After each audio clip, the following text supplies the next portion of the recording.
So I'm going to talk today about the tipping point, and what does that mean is how can you get young people to engage into treatment?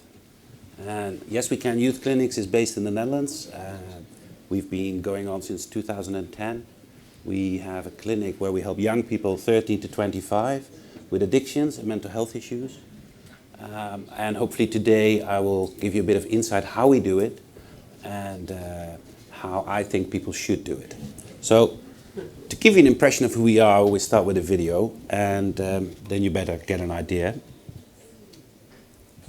If you get the feeling that no one understands, no one really listens, and nobody can help, when all else fails, right then, we are there for you. Many of us at Yes We Can were at the same point you're at right now. We've been there, seen it, experienced it. We felt just as frustrated, just as misunderstood. So, like no other, we understand what you are going through. We can relate. We also felt like we didn't know what to do anymore, believed there was no way out. But, like the phoenix, we rose from our ashes, and so can you. The more respect you'll give yourself, the more respect you'll get. The more you're able to control the direction of your life, the more of a success you will make of it, the happier you will be. In the end, it all starts with you accepting your problems, with your commitment. Not to worry, we will be there for you, right by your side, listening and helping unconditionally. Put your trust in us so you can find the courage and willpower to really change. At Yes We Can Youth Clinics, we only have one major focus, that we are there for you, that we can help you get back on track. You are worthy of warmth, love, and you deserve that attention. You deserve a future in which great things can happen, and you can make that happen. A future without the lying, the manipulation, the fear, the pain. A future in which you know you've made the right decision. Is all of this real? Yes, it is. Can we really help? Yes, we can.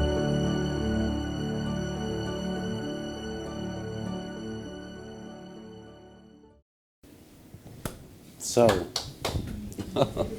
thank you. I always start this emotional video because we're dealing with emotions, so we're dealing with young people.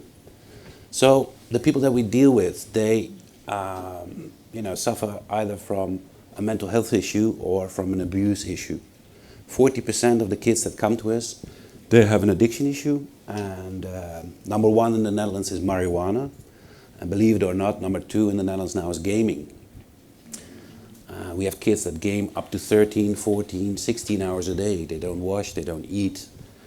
Then we get parents, my kid is playing games, is he or she addicted? And it all depends, if 3-4 hours you game and you have fun, it's good. But if you escape reality because of gaming, then you have a problem. Then it can become like an issue. The other 60% have a mental health issue, depression, anxiety, low self-esteem, suicidal thoughts, self-harm. And particularly with those with an addiction, they're comorbid, so often it goes along with a depression and an anxiety. Now, tipping point means the kid that comes to us is not really keen to go into a clinic. Not at all, really. So, we get kids coming and go, yo, what's up? I'm going to fuck up this clinic. But we have other kids in our clinic who came in the same way, and they go to them and say, look, man, that's not cool here. It doesn't work like that. So to create a community where kids can be safe enough to trust us with their deepest sorrow, their deepest problems, a few elements are critical, and that is love, warmth, safety. Exactly those ingredients, all of them missed. So besides the therapeutic model and everything we do, and I'll explain to you that later, it is very much important that kids feel very safe. So why did they get into this situation? One thing that we need to understand is they didn't ask for it. So when you're bullied at school and nobody helped you, and your parents didn't help you, or you've been abused, physical, sexual, financial, exploited, or bereavement, some trauma can also trigger behavior. And one goes into drugs, the other one goes in not eating, the other one is feeling depressed, wants to kill him or herself because they think, I'm not worthy, I'm not supposed to live here, nobody loves me anyway. Then they're sent to a doctor, psychiatrist, psychologist, some even go into treatment. And then the doctor says, so what's your problem? If I would be a kid, I would also be like this. Why am I the problem? I didn't ask for all of this. This happened to me, and now you make it also my problem. So somebody put some shit on my shoulder, and now I have to unload it of things I didn't ask for. So tipping point is very, very much about connection. And I know in the profession, a lot of people are trained, distance yourself from the client. We don't do that. We do exactly the opposite. Because kids know how to cheat, they know how to lie, they know how to manipulate. They know how to stay out of your capable hands. And a lot of us trust them, like, how are you doing, Johnny? I'm doing really good. They go out of the meeting and go and buy some dope. Because they think, great, that hour is done. So in order to really connect to kids is not to tell them to change. That's the biggest mistake you can do. You need to change. If you don't change, there's trouble. What you need to do is to give them a reason to change. If you don't have a reason to change, why should you change? So it's all about connection. Now what we do in our clinic, when people call us, they're often very desperate, right? They've tried everything, nothing worked, some even went to treatment. And personally I think, why do you come to us now? Particularly when you have young kids, 13 to 17. We work with 13 to 25, but particularly what we see with the parents with the young kids. They believe he or she will sort herself out. Or let him or her do the A-levels. Once they have their school, everything will be fine. But they're not good at school, some are not even going to school. So they all bury their head in the sand, and they hope for the best that it will turn out good. And then things obviously deteriorate. So early intervention is extremely important. And that's something we need to work at, all of us, to make sure that kids get the right information and parents get the right information. But it's not about telling them what to do. I mean, we were all kids. Did you listen to your parents? No, it's part of being an adolescent. It's part of growing up. It's part of becoming free. But if you don't have love, if you don't have warmth, if you don't have safety, then it's a problem. There's a study done with rhesus monkeys, and if you feed a monkey, and it's actually the same for humans, so you feed them, you water them and everything, but you don't pick it up, it will die in 1 year. So if you have a baby that you feed and you won't hold it, it will die. So a key ingredient in life is to be held, is to have human contact, is to be warm. If you forget this element, working with people in general, but particularly with young people, because they're still very sensitive, and because they know how to bullshit, they will figure out if you're a bullshitter as well, right? So if you just tell them, so Johnny, tell me what's your problem, this kid will think, you're not here to help me, you're just doing your job, you're just asking me regular questions, and do you really give a shit about me?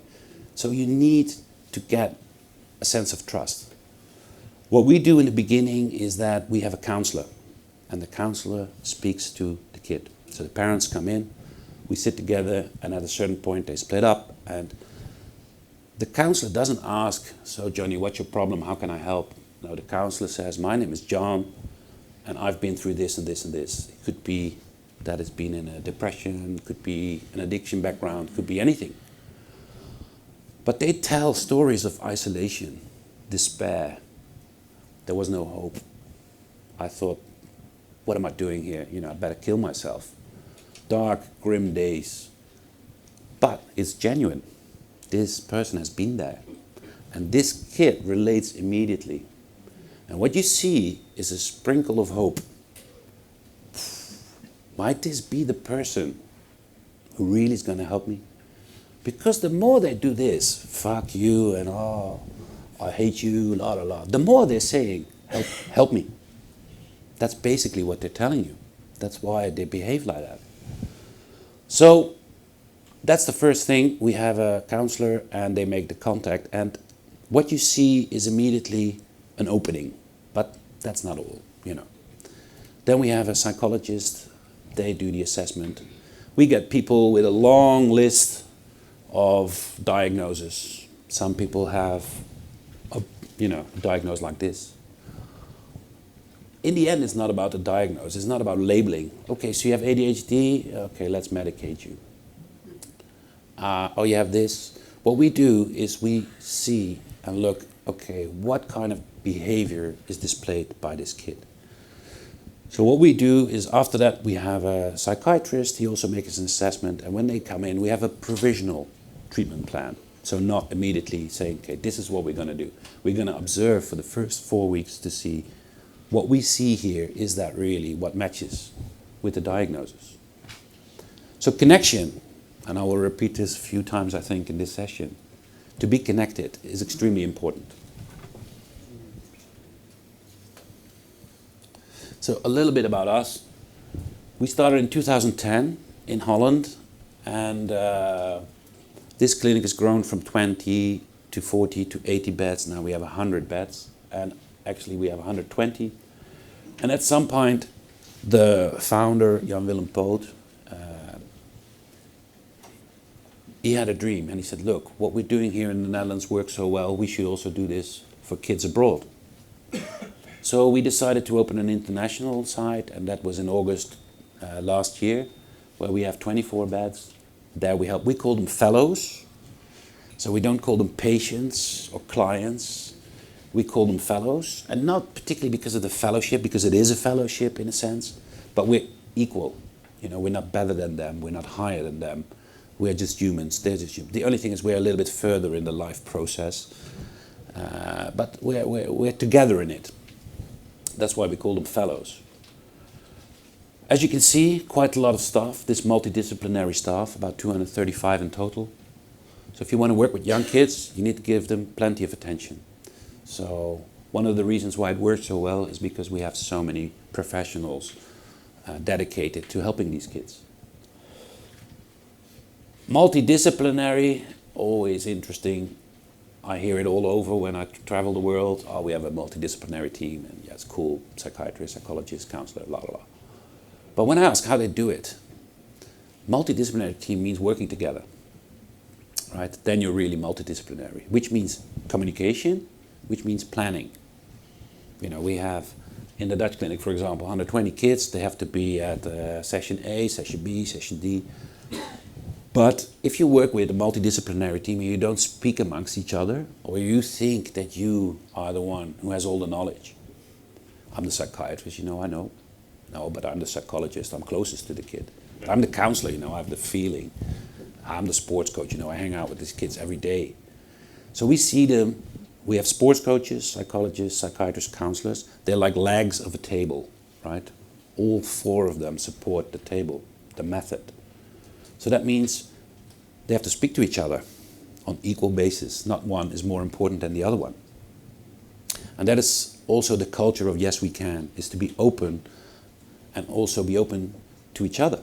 Because as I said, kids will feel very quickly if you're full of shit, right? That means our team has 3 multidisciplinary meetings every day. Every day they speak about each individual. So not that the counselor says, I think the problem is your mother, and the psychiatrist, I think it's your father, and the psychiatrist thinks it's the grandfather. You know, because then the kid will not know anymore where to go. So you need to communicate. So multidisciplinary team only works if you work together and communicate. And even if you don't work in the same company, I think it's very important, every one of us, to share information. You see a lot of people, this is my client and I'm going to take care of him or her. No, you know, if you need help outside your own parameter, go for it. And as a last one, it's really people who got stuck. You know, they tried psychiatry, they tried a psychologist, they tried a treatment abroad sometimes, and it didn't work.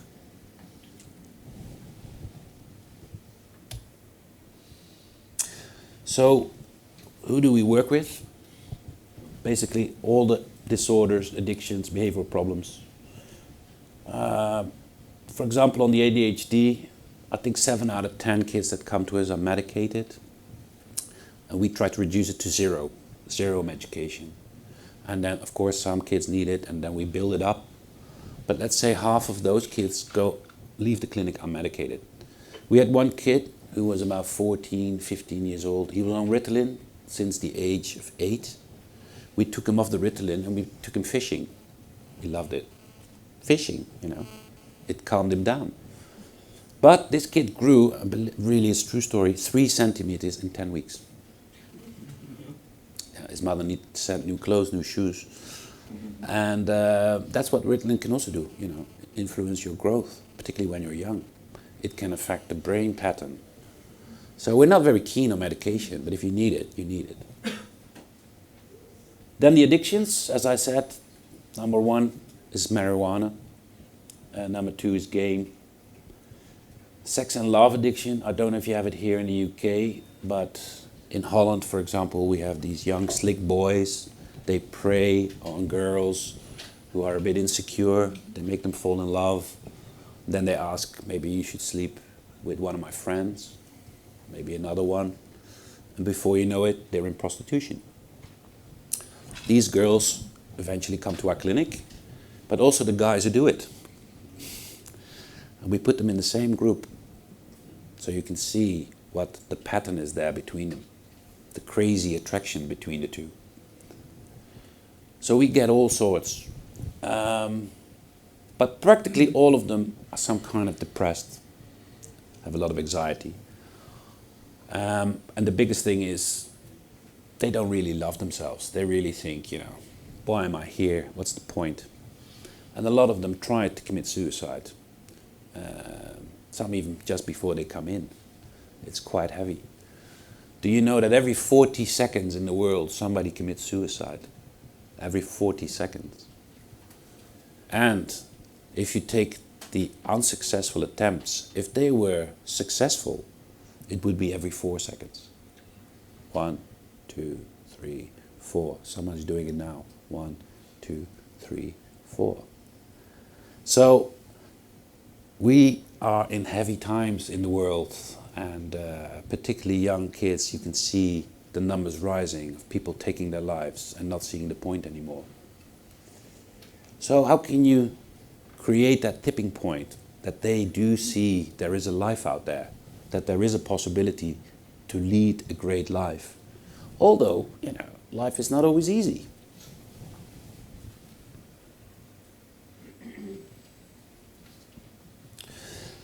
So we do it with a 10-week program.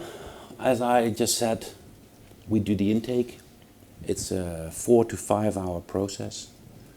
And another thing that we do is we have a family program which is mandatory.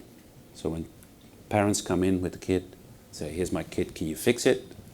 Say, no, no, no, no. Sit down, let us have a little discussion. And as I said, these kids didn't ask for it. And a lot of it has to do with the parents.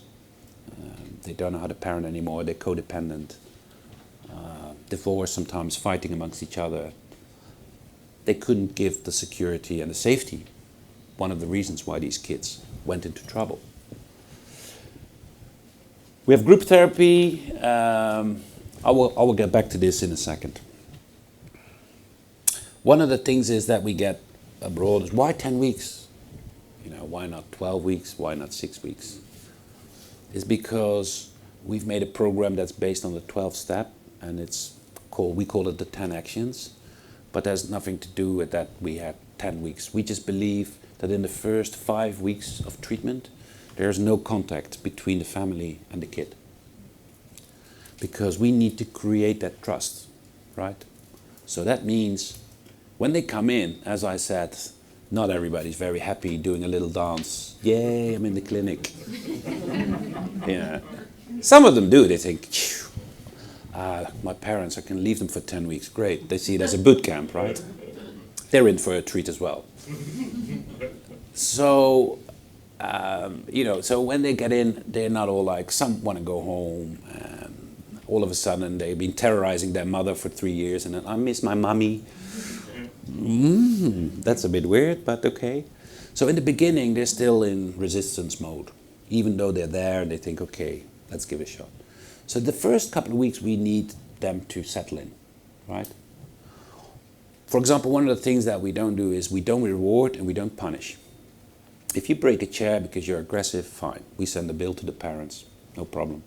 If you throw a chair to somebody who's treating you or to another fellow, you're out. So there are rules. There are rules, and we're very strict to safeguard the community.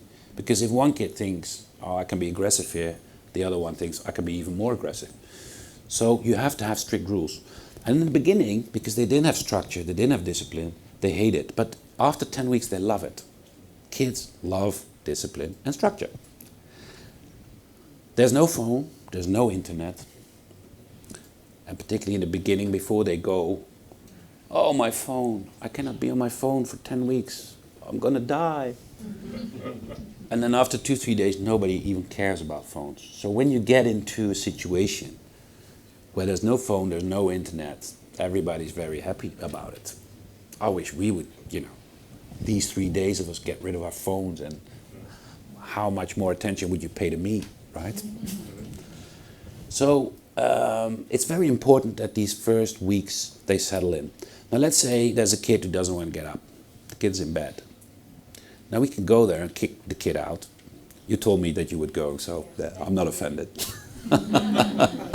I'm a bit, no. I'm not. So if somebody's in bed and they have to get up at 6:45 to do exercises, I will show you the program later on how it works.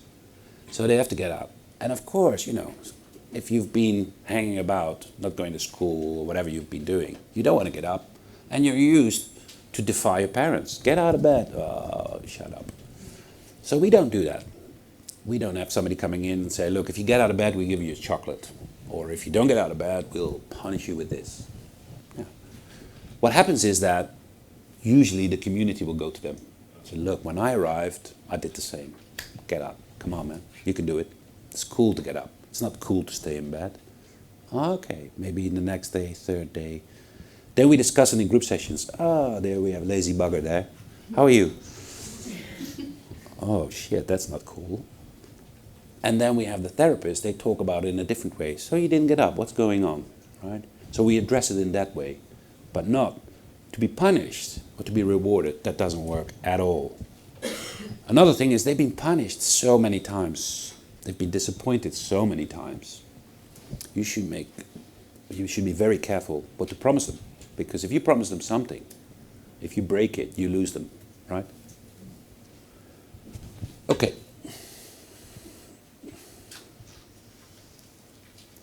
So, it's all about getting them to commit and hand over and say, please help me, right? So we give them a couple of weeks. And sometimes, we have to be honest, after 3-4 weeks, children still don't want to engage. And then we say, look, it's better for you to go home because it doesn't work. But on 120 kids every time in the clinic, I think we have 1 or 2, maybe 3 a month. So it's not that many, but still, there are kids. So as I talked about, the multidisciplinary goals are set at the intake. And we have 3 different pathways. Flex and flow, that's for those with ADHD or conduct disorder or oppositional defiance disorder. Clean and sober, they're more for the substance abuse or gaming. And self-confidence, that's more for the mental health issues. But we all mix them. So we mix 13 to 25, and we also mix people with an addiction or people with a mental health issue. And then sometimes people ask me, okay, so why 30-25? It's quite a big gap. It is. So we always see how we can fit the groups together, what fits best. But to give you an example, my own niece went to the clinic. That's about 2 years ago. And she was 13 when she went in. And she was about to drop out of school, hanging out with the wrong friends, close to getting into drugs and stuff like that. And very difficult to handle at home. So my sister said, all right, can you help? Because even my own sister thought, your clinic is full of crazy people. It's an asylum, druggies. I'm not going to send my kid there. But actually, it's the safest place on the planet, really. But anyway, so she came, and what happened is that she saw 15, 16-year-olds, and sometimes older people, telling their stories in the group sessions, where they shared what could have happened to her if she would have stayed in this situation. Hanging out with the wrong crowd, losing your virginity to a boy you didn't want to lose it to, kind of rape, really, getting into drugs. So sometimes for the young kids, older people can set an example of where life can lead you if you don't do something now.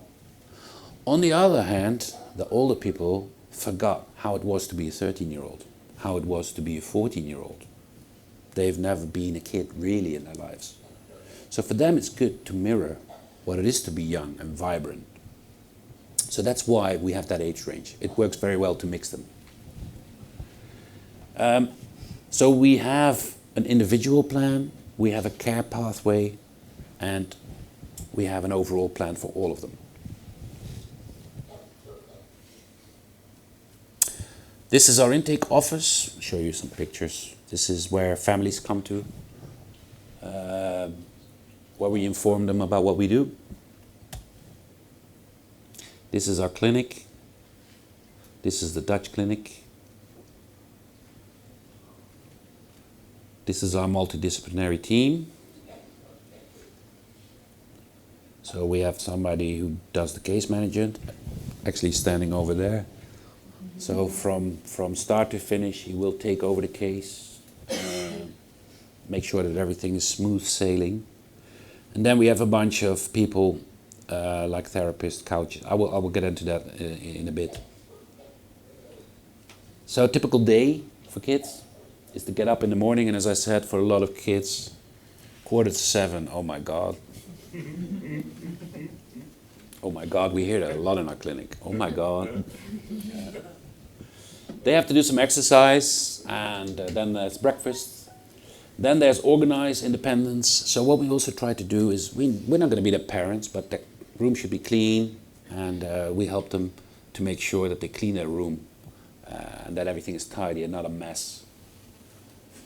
So we do a room check, and then we're not going to bully them or tell them off, but tell them, look, why don't you put your shoes like this? Why don't make your bed like that? And in the beginning, they were, but in the end, all these beds are straight. So then they have a group session. We have 1 hour of one-on-one with a therapist. We have 3 hours of group sessions, 3 hours of sports every day, and they go to bed at 10:30. Another thing with kids is you can't leave them alone for a long time. It will be World War III. So we have Monday to Sunday, 7 days a week, from the morning till the evening. We have a program. We can't give them a Sunday off.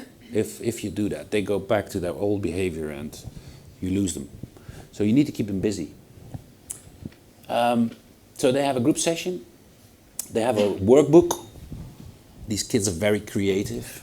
And some of the workbooks you see, they're really like pieces of art. And one thing that we always say is like, kids that come to us, in Holland everybody's on the bike. So they come to us on the bike against the wind, rain, heavy life. Oh, my life's heavy. And the only thing we try to do is turn them around. So they have the wind in their back. And these kids, they are very talented, very intellectual often. And once you reach out and they feel that they're worthy to live, all of a sudden these talents are bursting out. It's incredible. Another thing I get often here in the UK is, yeah, but 10 weeks, they've got to go to school. They've got to finish their A-levels. They've got to go to Eton. They got to go to Oxford, Cambridge. So how is he doing now in school? Yeah, not so good, but he will catch up. I'm not so sure, but in 10 weeks, we don't teach geography. We don't teach math. We teach life skills. We teach what does it mean to survive? What does it mean to be human? And then once you get that and you overcome your problems and you find a purpose in life and you're going to do what you really like, then usually they apply their talents and they move like really quick. So there is some spare time, as you can see, half an hour. That's plenty. They have lunch, and you're all welcome to visit us one day, but you will not think it's a clinic, really. I mean, there's also light everywhere, but when they sit, even if they speak, they have to raise their hand to speak. So it's really a relatively quiet environment where you would not think a lot of therapy is going on. Then you have the activities, or you have your one-on-one, and an activity could be abseiling, basketball, cycling, all kinds of activities. And your one-on-one is your meeting with your therapist, and that's why we have so many staff, because each therapist has 4 fellows. That's their maximum caseload. We do that for 2 reasons.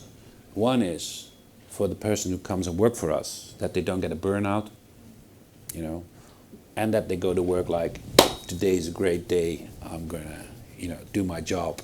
So they're not overloaded, because it's a heavy job. They hear a lot of stuff, you know. That's why we also have interconnectivity meetings, supervision meetings, sorry. So they have 4, and they're full-time employed. So they have all the time in the world to report, but when they are with the kid, they don't have a notepad or a pen and say, okay, no. They speak eye to eye, have to remember stuff, and then make the report. So this last whole afternoon, again, they can have a shower or something after the sports. Then there's dinner.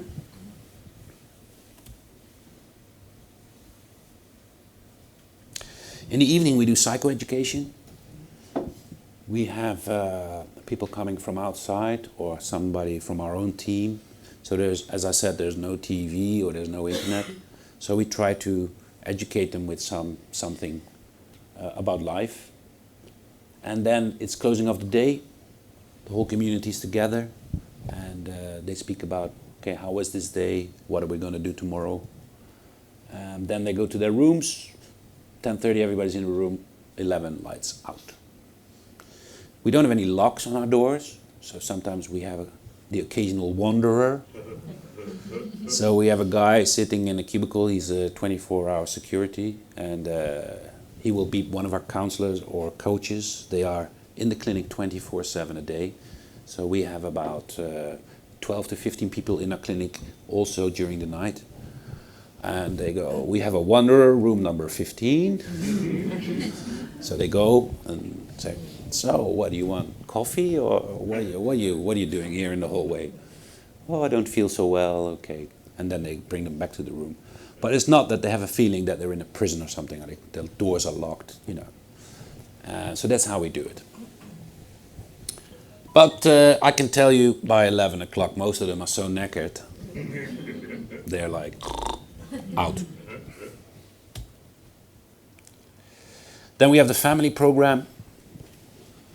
Obviously, what you see is, particularly with the mothers, a lot of codependency when the kids are very young. But also with the fathers usually. I mean, it sounds a bit sexist, but they're the ones who provide the money to get the drugs, finance the gambling, etc. They think as long as we have them close to us, they're not going to derail. But what they're really doing is feeding the addiction. Anyway, as you all know, because we're humans, all of us, we have parents, we had parents. There's a lot of stuff that comes from your family, right? It's passed on generation by generation. So some of these parents also had their issues. And when we see them, we talk about it. So it could well be that you have an alcoholic mother or father, or a schizophrenic father or mother. And in that case, we refer them on to the people that we work with, because we are there for the children, we're not there for the parents. So what we do in the family program is really, what is parenting? What is good parenting? What does it mean? What does it mean to set borders? What does it mean to implement discipline? What does it mean to distance yourself at the right point? So that's what we try to do. But we also try to teach him, what does it mean to have a kid who is in an addiction? What does it mean to the brother, to the sister? What does it do to the family? What's the impact on the family? So in the Netherlands we also have Yes We Too, and that's a program for the brothers and the sisters. They come and we speak to them about what does it mean to have somebody who's not eating, or who has an addiction, or who has a mental health issue. So what we try to do is we try to approach the entire system, right? Not only the kid. Because if you don't do that and they go back home, relapse is practically 100%. But we cannot cure all families, and we cannot cure certain patterns that have been in there for such a long time. So sometimes kids need to go to a safe house. That's another possibility. And also in the family program we can see very much what is needed for the aftercare. Is it safe for the kid to go home, or should the kid go somewhere else?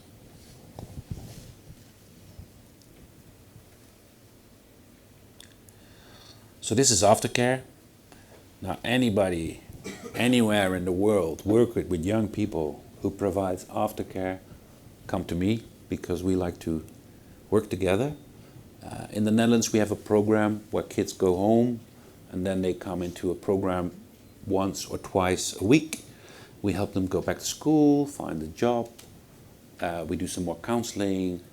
Internationally we do it now via Skype, 2 Skype sessions.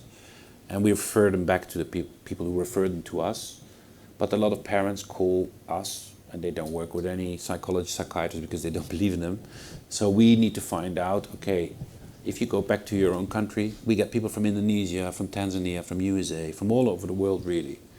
So the setup we have in the Netherlands, we cannot copy worldwide, but so anyone who's interested in aftercare or recovery after residential primary treatment, I'm very happy to speak to you.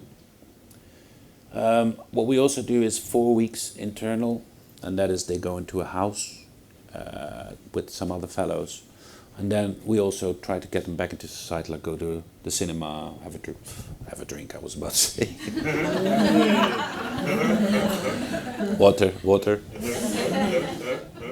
But have a drink without the alcohol, you know. So, because that's the most difficult period, really. If you've been in an environment for 10 weeks where everything's cool, everything's organized, and then it's very difficult to go back, and it's very unsafe for them.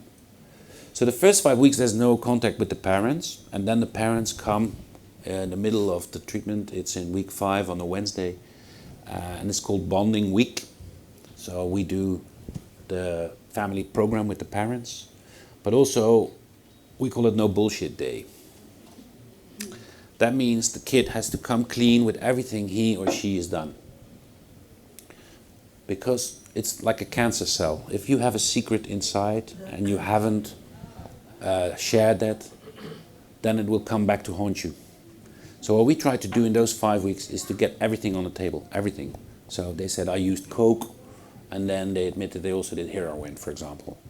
Or they said, I stole a little bit of money from my mother, but they also stole the jewelry of the grandmother, or whatever. So they have to speak out during this bonding day where they meet each other after 5 weeks, no contact.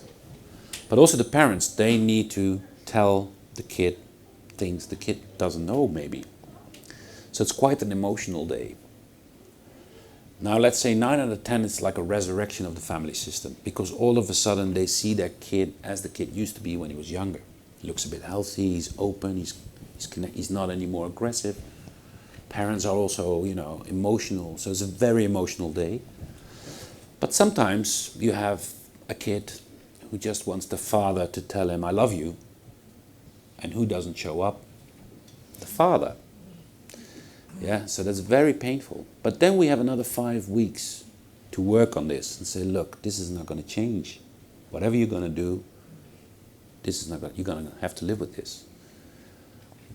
So basically we see ourselves as a cognitive behavioral resetting clinic, right? And we try them to accept what happened to them, because you cannot undo it. You cannot push it away. So it's better to speak about it and accept that what happened to you, that happened to you.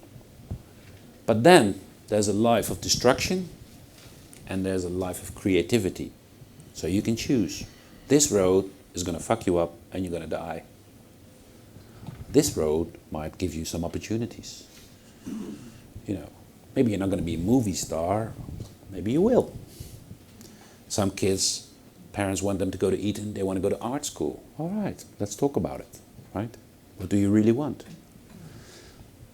But we also teach them life is still a grim place sometimes. It's beautiful, but when you get out, there's still a lot of challenges, you know.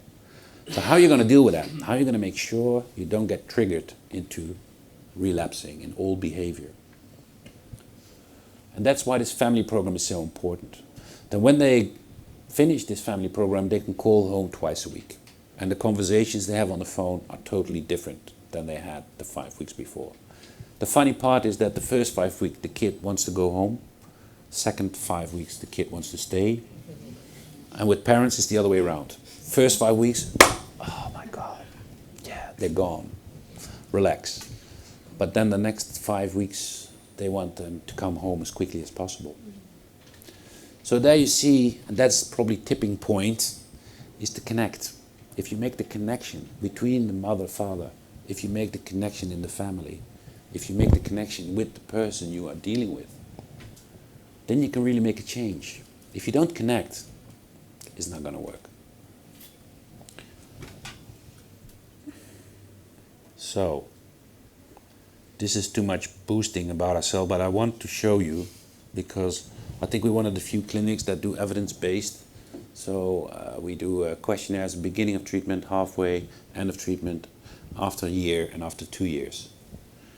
And here you can see 72% of the people that come to us, they no longer need intensive treatment.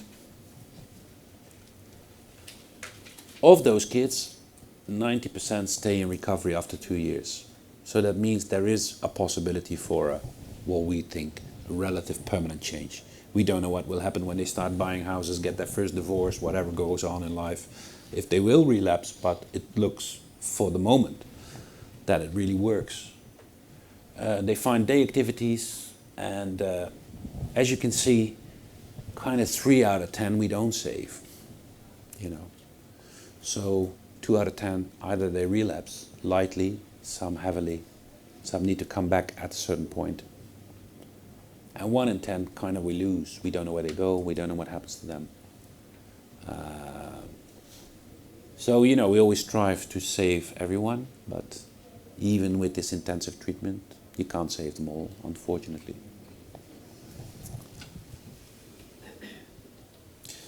Now, I have to mention this because, as you can see, we got a lot of staff, a lot of coaches, a lot of therapists.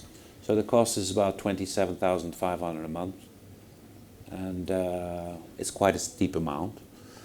So a lot of people get it insured via Bupa International or AXA. Some people have to pay for it themselves. But in a way, yeah, it is unfortunately sometimes the best investment you can make. But let's not go into this too much, but it costs money. Yeah, we have to be honest about that. So,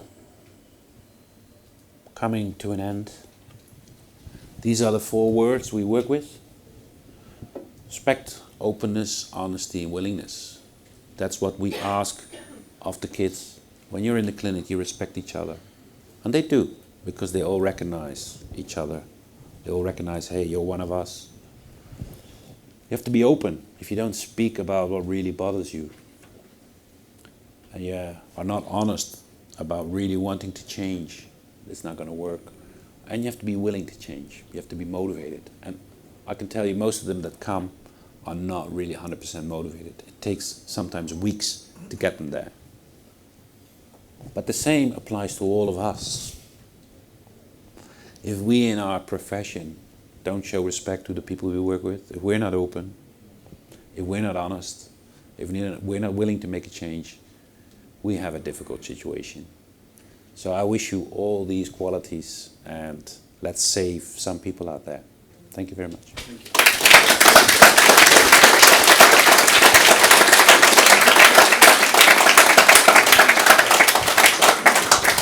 If there are any questions, we got about 5 minutes, so please shoot. Hi, and thank you. This was very good. But I am thinking, you talked about national and international. So the meetings with the parents, because they can come from a long distance. Yeah. Do you have then like a day with them by Skype or something? How do you go? They come to us for 4 days. They fly to the Netherlands. Okay, they do that. Yeah. Yeah. And then afterwards we can have Skype conversations. Yeah, okay. But they come. They have to come once. They have to come once in the middle of the week. Okay. Yeah. And that is for 4 days. And Yep. if they come, do they stay with you or do they have to stay, you know? We book a hotel somewhere nearby. Yeah, okay. Yeah. Yeah, thanks. Yeah. Often it's 2 hotels because one father there, one mother there. But Another question. You talked about like self-confidence. yes. I was wondering, do you take them without having any like addiction to drugs or alcohol? I mean, Yeah. with all those symptoms you were talking about. Yeah. Yeah. Okay. Thanks. Yeah. It's definitely. Yeah.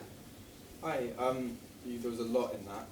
Thank you very much. I come from a background of working with teens with different behavioural disorders, and now I'm entering the addictions field. So I'm really interested in going into essentially what you do.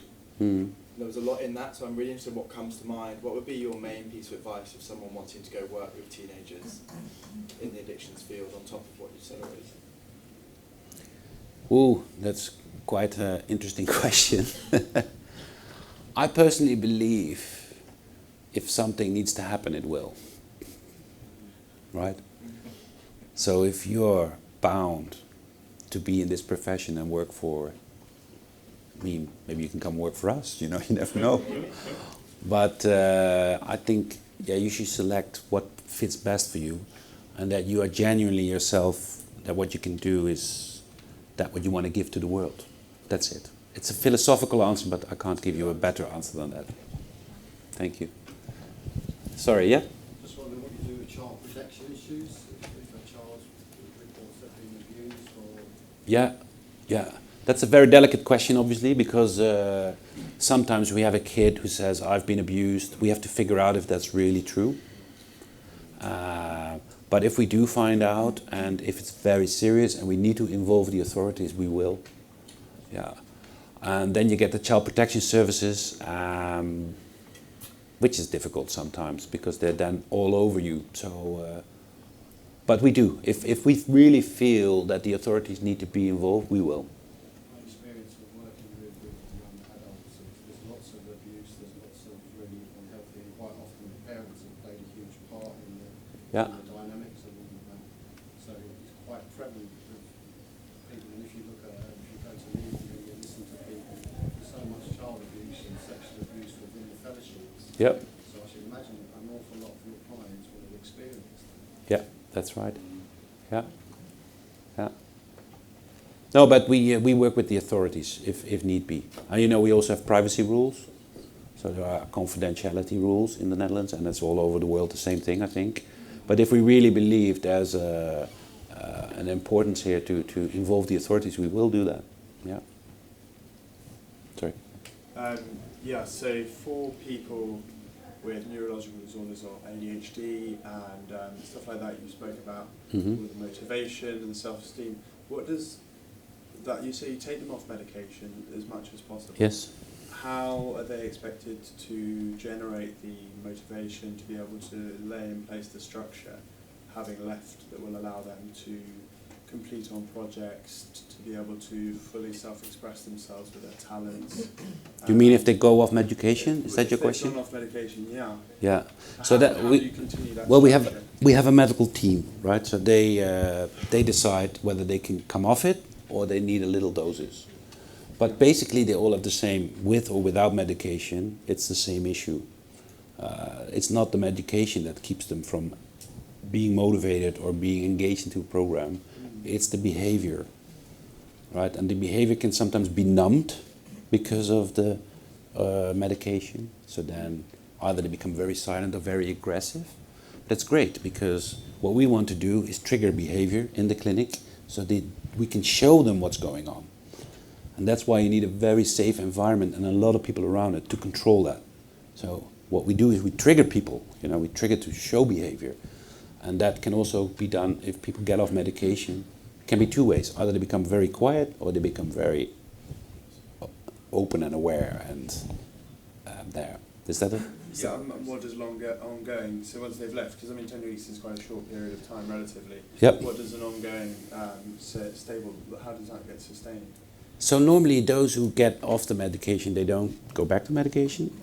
And those who have a lower doses, that's what we tell their doctors or psychiatrists or those who prescribe, that we've lowered the doses to X and they should keep it at that. And are they able to maintain discipline? Yep. Brilliant. Yeah. No, thank you. Yeah. Yeah, sure. Yeah, thanks for that. Have you dealt with anorexia? Yes. And there's 10 weeks. Yeah, we have a BMI of 17. So if you're very below that, we're not a hospital. So we don't do detox, we don't do, for example, we don't do methadone, so we don't do heroin, but you need detox first. And if you have an extreme low BMI, then probably it's best to gain a bit of weight before you come to us. And then they usually go to a hospital that we work with. Or we just recently also had a girl who didn't eat in the clinic, and she lost a lot of weight, and we also had to send her to a hospital. Yeah. So we're not equipped to take care of when you're close to being in a hospital situation. Okay. Sorry. Yes. Yeah. You operate internationally, and I want to ask you a question about communication. Mm-hmm. Language difference and cultural difference. Yeah. How do you address it, especially in therapeutic relationship with the counselor? Yep. Well, it's a good question because internationally we also work with international staff because Dutch people are very straightforward, right? So let's say you have a gender identity issue and you're gay, we say, okay, you're gay, it's great, we have gay parade, come. And we have to tell the parents. But if you do that with an Arab community, say, look, your son is gay, either he's going to get shot or we're going to get shot. So, so we have to be very careful. So then we have people from that community who take care of that situation. The only thing is, we don't want to not mention it because what is, we cannot, if the kid comes up with something, we cannot put it up. But there are ways to deal with that. So indeed, there are cultural differences, but we work on universal principles. Warmth, love, structure, discipline, all those things. What everybody needs really in life.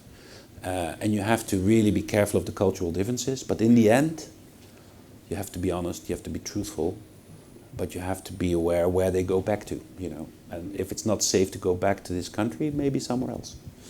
So, and language issues in the clinic, we have English is the common language, so it doesn't matter if you're very, very good at it or you speak a little bit of English. And if necessary, if you're French or whatever, we can always take care of a therapist who speaks to you one-on-one in your own language, but the rest is all in English. Yeah. Thank you for the presentation. Thank you. You deal with a huge age range Yes. of young people. Yeah. How do you do that? Yeah. Because I imagine a child of a girl, for example, 13, Mm-hmm. who might have a love addiction with a Older man. with an older fellow, Mm-hmm. for example, of 24, 25. Yeah. Do It's you great. find that there's the problems that you deal with there, or That's how great. do you- We put them next to each other. Actually cope with that practically. That's really good if that would happen, because we would really put them in the same group and we will use the dynamics to show them what's going on, and that is not very healthy. So that's exactly the reason why we do it. Have you ever had any problems? Oh, plenty. Plenty.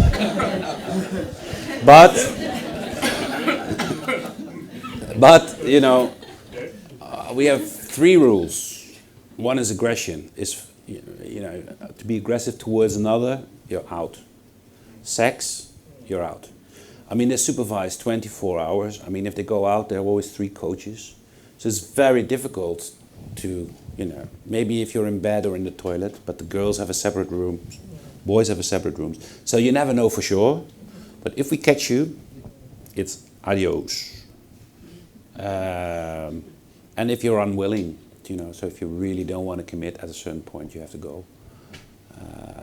And these kids know it, so they know, or if you smuggle in drugs, but that's virtually impossible because everybody's checked, etc. So that hardly happens. So they know they're risking to being kicked out. And in the beginning they try, but it's virtually impossible. But they're young kids, a lot of hormones, a lot of interests, a lot of, you know, dependency and things going on. So, but we exactly, because that's why we have so many people, we even trigger it. And like I said, with the lover boy situation and the girl who's been in prostitution, it's really crazy. So they come out of the bus, this girl walks by, there's a group of 8 boys coming out. Who they see is exactly this guy. They don't know each other, but one way or another they're attracted to each other. And the boy sees the girl and goes, hey, this one is mine. So, you know, we get them in the clinic, and that's why we put them together. But let's say the average age is 15 to 19, you know, it's like this diagram.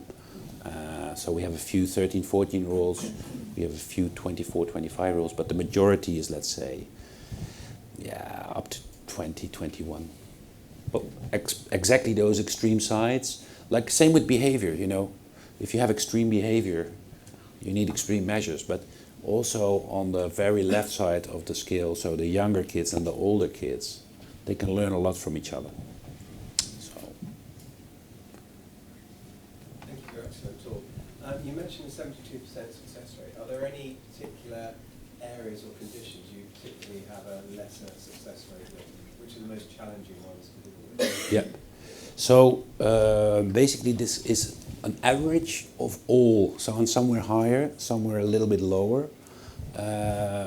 But let's say on the addiction side, it could be maybe a couple of percentage lower, but not a lot. So let's say 68%, 67%.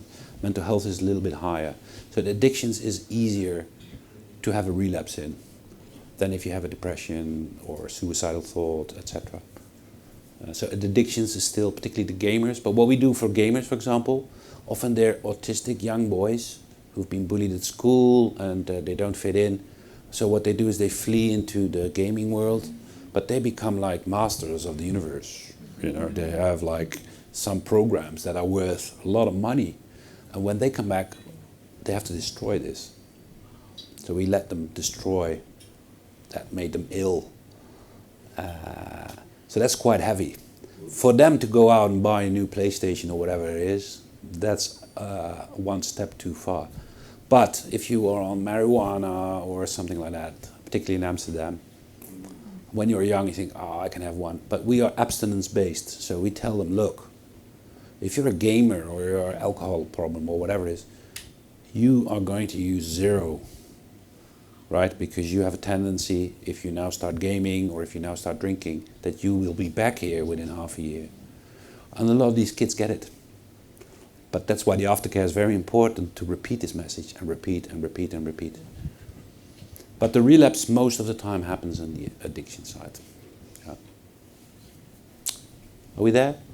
All right, wish you a good time today.